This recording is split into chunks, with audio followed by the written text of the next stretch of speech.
Hello, everyone. Thank you again for joining us. I'm Erica Pandey. I'm a senior reporter at Axios.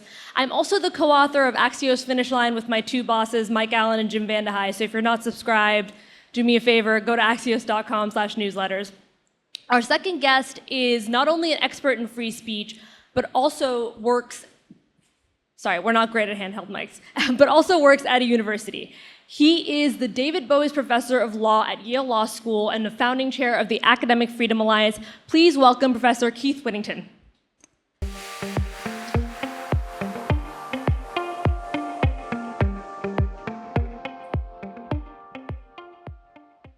So when we were catching up kind of ahead of this event, one thing you mentioned that I thought was a great way to frame the conversation today was there's kind of two sources of pressure on campuses, right? There's that internal pressure from students, faculty, whether that's, protesting someone coming to speak or something like that, but there's also the external pressure from state legislators saying, here's what you can and can't teach. Can you explain those two sides and kind of the difference between those two pressures and whether they're equally scary? Well, I think they're both quite worrisome about the future of free speech on campuses.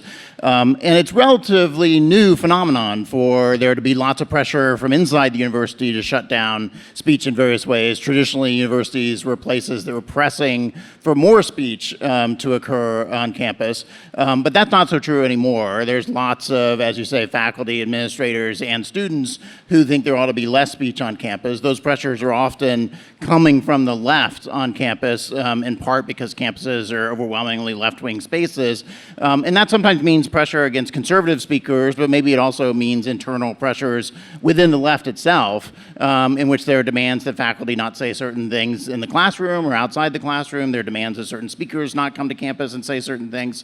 And then likewise, there are lots of pressures from outside campus. Those pressures are often coming from the right, but those come lately, especially from politicians, and we're seeing governments getting into that. But before that, we were seeing activists off campus who are organized to patrol speech on campus and put pressure on universities. We see pressure from parents and donors and alumni on campuses, all of which universities pay attention to and makes them very cautious about speech.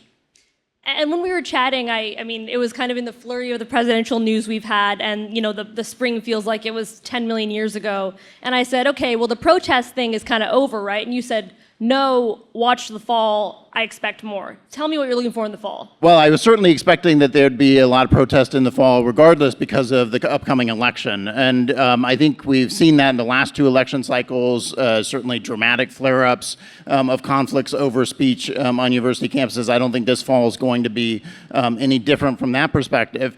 Meanwhile, we're going to still see conflicts over the war relating to Israel. That doesn't seem to be going away. There's no reason to imagine that the kinds of protests we saw in the spring aren't simply going to restart when we get to the fall semester. And one of the key headlines from the spring from a number of outlets was just kind of how royally most campuses bungled the response, right? You had donors angry, you had students on both sides angry, parents, faculty protesting graduation. Why were universities caught so flat-footed? We talked, in the last conversation about that they were, but why were they caught so flat-footed? Well, it's a good question, in part because the universities at this point should have had a fair amount of experience with protest on campuses, and they ought to have been better about trying to regulate it. Part of the difficulty is I think universities have been really inconsistent about how they apply their existing rules. They're not very good at explaining to students and other stakeholders on campus what the rules even are. And so even if the university has in place relatively good time, place, and manner regulations, for example, about where you can have protests, when you can have protests, what they can look like, for example, students are often not very aware of them. Even when students are made aware of them, they don't necessarily believe that they're actually going to be enforced. And so they're often testing the limits of what the university will do, and universities have found themselves in a place where they're not willing to enforce their own rules. Across the landscape, did you see any moves any administrators made that were smart, that were kind of prescient in this moment?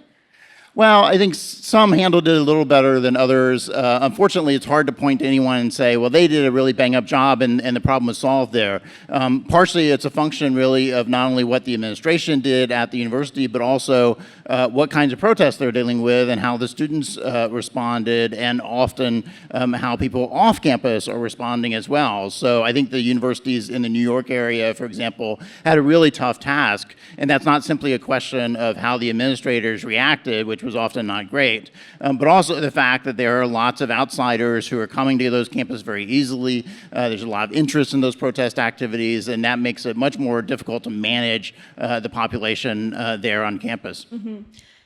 And it's a lot less public how universities are dealing with the pressures of these state legislators that are coming in and saying, here's what you can teach, here's what you can talk about. How are they handling that pressure? Are they better at that than they were at this? No, I wouldn't say they've been very good about that either. I think universities are still trying to navigate how best to deal with that political pressure.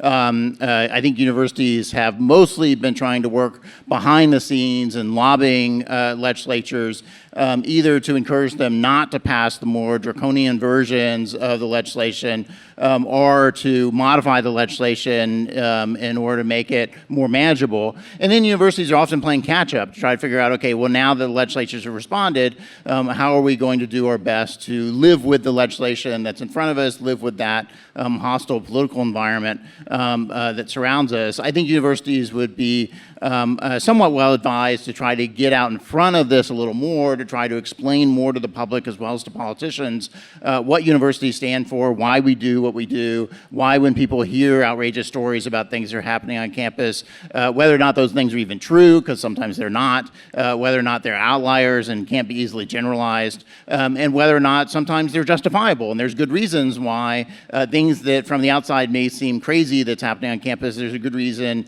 given the logic of how campuses operate, why we're doing it.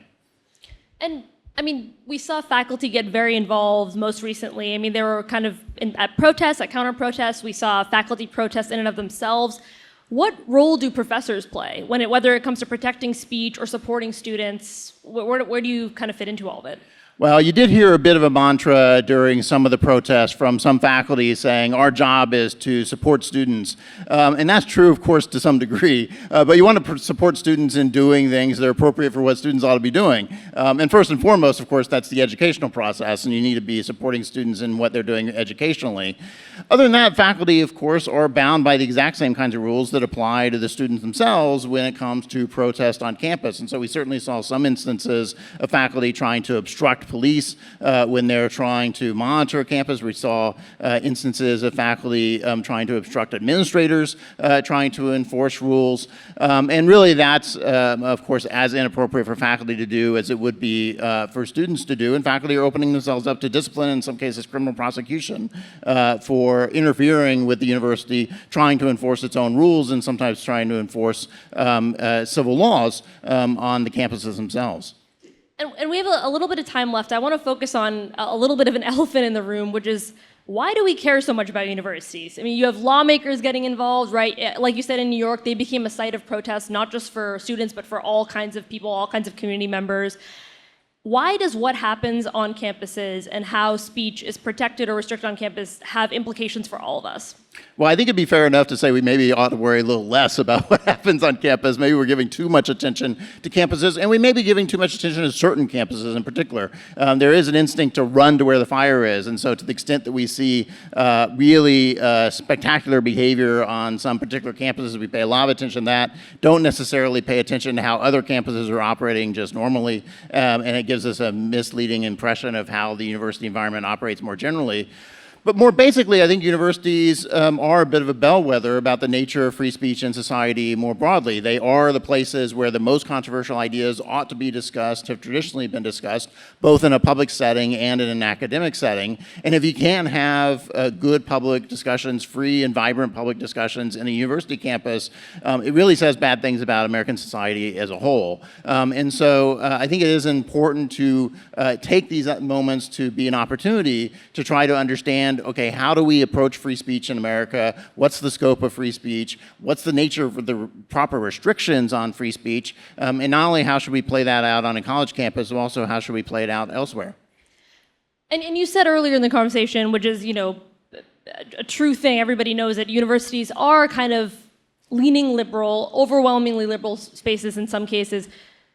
Are they still kind of that forum for all kinds of speech, or do we need to kind of, make some corrections to get there again? Well, I think at their best, they certainly are. Universities can be places where very non-intuitive ideas that are way outside the mainstream American society are discussed seriously, can be held up for genuine skepticism. But I don't think universities do as good of a job of that as they could. There's sometimes less tolerance of that in the academic space itself. That doesn't help that universities are overwhelmingly liberal spaces. They ought to make more space for conservative thought across the universities as a whole. And likewise, universities have not always been great about trying to make their public spaces as accessible and available as possible for the range of speech. And in part, it goes back to this question about the internal pressures on speech that we mentioned before, where there are people on campus who very much want to impose real limits on what kinds of ideas can be talked about, and they're interested in trying to restrict speech on campus itself. And so it wasn't very many years ago,